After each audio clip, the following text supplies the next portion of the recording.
back to the class, everyone. Today we are going to be continuing on with our roster building series, focusing in on Galactic Legend prep.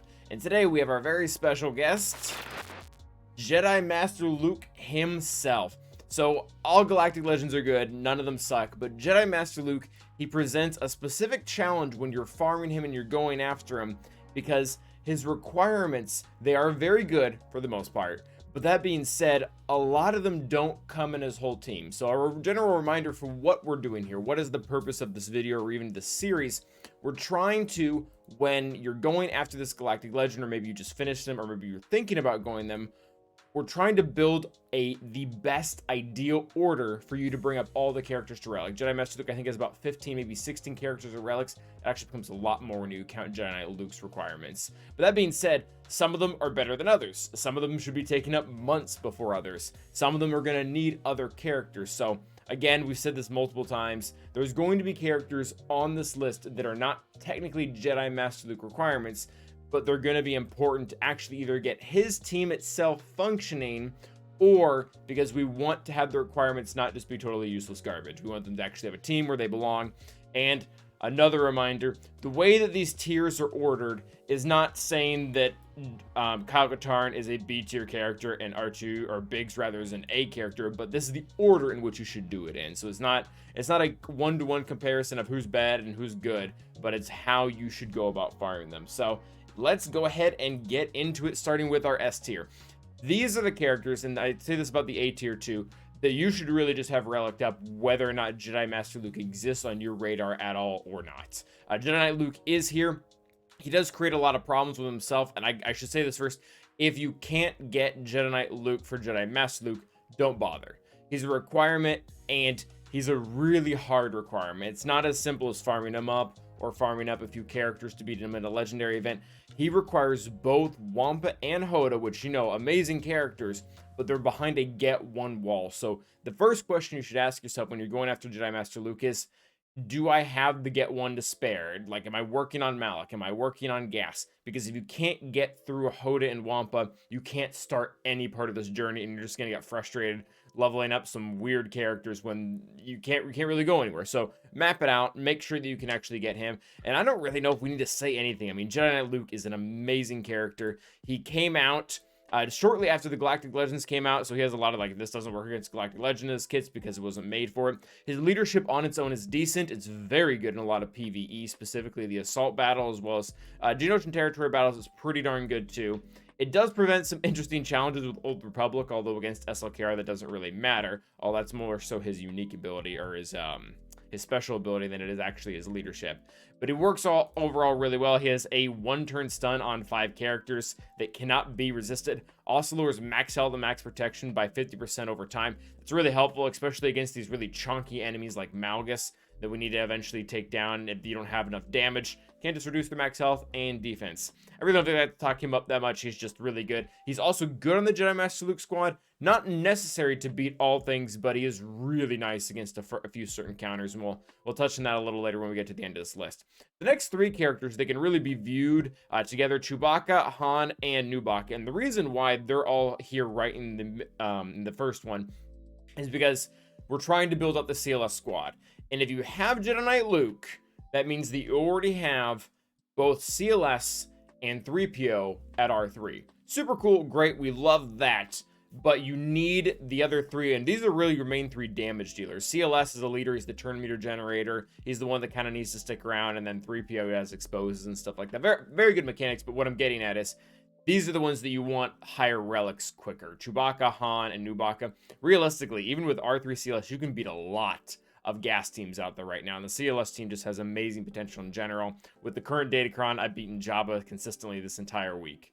So very good team. You don't need them, but these are the characters that you really want to have relics without even going after Jedi Master Luke. And now this is where the fun really starts to begin. Jedi Knight Revan. So in the current meta, he is not needed for Jedi Master Luke to beat everything, but he is basically required for Jedi Master Luke to beat JMK. I've seen some people pull it off without, but it's like a 70% win or 17% win rate, and it typically requires some massively, or otherwise requires some massively good datacron, which we can't really count on because we don't know if protection is going to consistently be going in and out. So that being said, Jedi Knight Revan does fix that gap. And one other thing that is really nice about this is Jedi Knight Luke and Jedi Knight Revan, even before you actually finish the farm of Jedi Master Luke, work really well together. They're a really good team, and there's just so many options that you open up for yourself, both in 3v3 and in 5v5, to split the two of them and make two separate Jedi teams. We have so many good Jedi teams floating around right now that they can either be used together to take out a bigger target like SLKR, or they can be both used to beat, like, I don't know, a Newt and a Dash team or something like that. So overall, lots of potential here, and I realize he is not required actually for Jedi Master Luke, but he does. You're going to want him by the time you unlock him, and even before that, he's going to be good. And one of the other benefits of that is that means you will also have started up Jolee and Bastila, which will, again, help fill out those two Jedi teams we talked about. Next up is the A-tier list, which seems a little bit, actually, it seems super underwhelming after we move off of those characters. Let's talk about Biggs first. Biggs, if you have Profundity, I'm guessing you don't. If you have Profundity, he can go to, like, the very back of the list. You don't need him. He's kind of whatever. Y-Wing and Outrider and all the other things do great things with Profundity. If you don't have Profundity, R3 Biggs on the Akbar fleet is phenomenal. He's great. You really want him as soon as possible. I've never really liked the argument, oh, well, you know, such and such character is garbage, but, you know, he has a ship, so you might as well relic him up or something like that. I guess I could point out Darth Maul. If the ship's garbage, don't do that. Like, you don't need to just relic up a character just because they have a ship. That being said, all this to say, Biggs' ship is amazing under the Akbar fleet. It's being used to take out a lot of the higher targets, specifically Negotiator, if you have a lot of the other things built up, or even just, that's just kind of how the fleet functions best with his ship. R3's fine. More relics is better, but, you know, we're trying to go after Jedi Master Luke, so we'll stick with that for now. And then next up are R2 and Ben, and they both kind of fit in the same category, where neither R2 or Ben are really, like, perfect characters in any specific lineup, but they can be used in a ton of lineups. Although I guess I should, you know, old Ben is actually really important for the SLKR counter, but not required if you use Armor, I guess. Anyways, both of them can be used in a number of teams. Old Ben can be used in a CLS team or another random Rebel team if you don't have that entirely filled out yet. R2 himself can be used in a Galactic Republic team. He can be used in a Resistance team. He can be used in a, I think we already say Rebel. Pretty much all these teams you see at the top, Sortie, Padme, CLS, JTR, he'll work in all of them, and quite well. So he has a lot of homes, probably a really good reason to go after him more towards the start. I don't know if you need to take him to R7 right away, but like get him up to R5 and get him in a place where it can be used with a datacron. Moving into our B tier characters, we start to see a little bit more of what we saw with Jedi Knight Revan in the sense that you need to do JTR and Mon Mothma to be able to unlock Jedi Master Luke. Super cool. The only issue with that is, and I guess we'll start with Mon Mothma first, you get a pretty crappy Mon Mothma team, and you get very close to having an okay one. With Mon Mothma and Biggs, you really want all Rebel fighters, that's important, and we're already going to get Lando and Wedge. Important to note, Princess Leia is not a Rebel fighter. The Princess Leia, Wedge, Lando, and Biggs comp with Mon Mothma is so bad. It gets beat by so many things, because number one, Princess Leia and Lando and Wedge are just kind of bad in general. But on top of that, if you use Princess Leia, you're not even getting the full Rebel fighter synergy. So I really recommend Kyle Katarn. It gets you a little bit of a foot in the door with the Starkiller farm, which is important in general. But on top of that, he does make a difference on the Mon Mothma team. They can do a lot of damage. It doesn't stop all counters. A good Iden will still beat it every single time. But it does start to wipe out a few other things, especially with the way his turn meter interacts with Mon Mothma. Hopefully Saw won't make this entirely irrelevant, because I think he's going to be coming out very soon. But yeah, he'll start with 30% turn meter right off the bat, which is enough to kind of get things going. And then Biggs is actually kind of nice there. He makes things take a long time for Empire teams. Now, BB-8 is going to be the same exact thing with JTR. And I will say this. If you have Starkiller, which cool, then JTR can kind of be thrown there instead of working your way through Visas. Visas is ideal. JTR can function.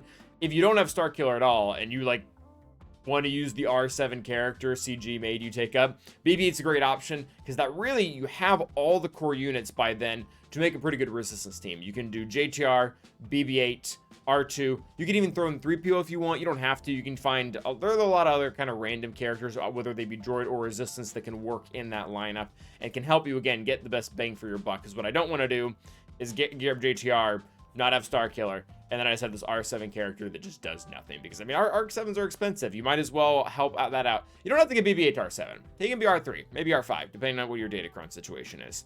Next up is going to be C tier. And this one, I really have to, like, start making a lot of excuses for myself. Hoda and 3PO are amazing, so please don't freak out quite yet.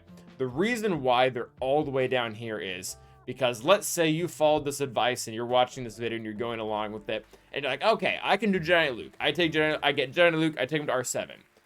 If you have Jedi Knight Luke, that means you have 3PO and Hoda at R3. 3PO and Hoda are at R3 works for like almost everything. Yes, you do need them R5 for Jedi Master Luke, but they can stay at R3 for like a really long time. I would encourage all of these.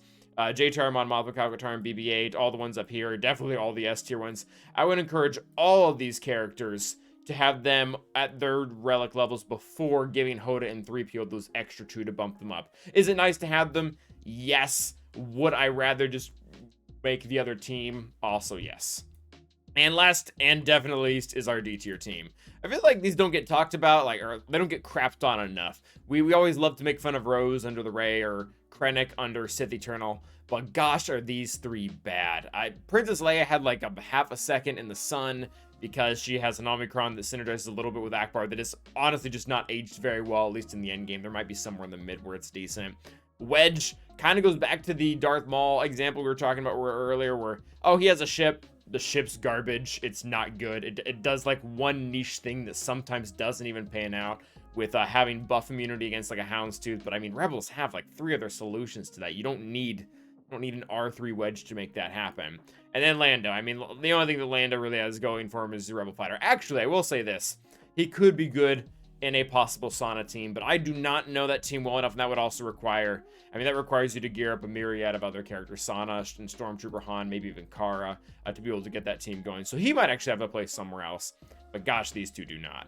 So that is going to be it for Jedi Master Luke. We're again recommending about 3 characters outside of the farm to add to it that I think can benefit the overall value of him as a Galactic Legend. Because by the end of this, I think I counted, and this is very similar to C, you should have 4 not dysfunctional, but good teams. You should be able to make 2 Jedi teams fairly easily. You should have the CLS team. You have all the core units for a Resistance team, and you have all the core units to make a decent-ish Mon Mothma team. So actually 5 teams, which again goes back to the fact that Jedi Master Luke, when it comes to roster building, not necessarily overall Galactic Legend performance, but when it comes to roster building, he's probably the best one, just because he gives so many units that, again, can be used and tied together to make some really, really good teams overall. So that is going to be it for today. Let me know what you guys thought, or even let me know, like, what characters you think would be beneficial for people to go after Jedi Master Luke is finished. Maybe something like Asana, or even maybe something in the Resistance territory as you work towards Rey as your next target. But thank you guys for watching, and as always,